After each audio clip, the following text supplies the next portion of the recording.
কৃষ্ণ চৈতন্য জোরে বলবেন এবং উচ্চস্বরে বলবেন জয় শ্রীকৃষ্ণ চৈতন্য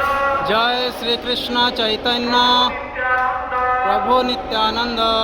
শ্রী অদ্বৈত গদাধর শ্রী অদ্বৈত গদাধর শ্রীবাস আদি শ্রীবাস আদি গৌর ভক্তবৃন্দ और ভক্তবৃন্দ এবার সকলে দুই হাত উপরে তুলুন সকলে দুই হাত উপরে তুলে উচ্চস্বরে বলুন হরে কৃষ্ণ হরে কৃষ্ণ কৃষ্ণ কৃষ্ণ হরে হরে হরে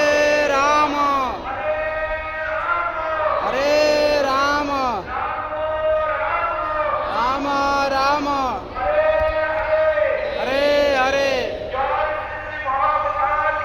জয়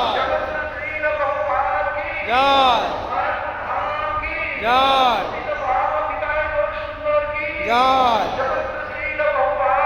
জয় জয় জয়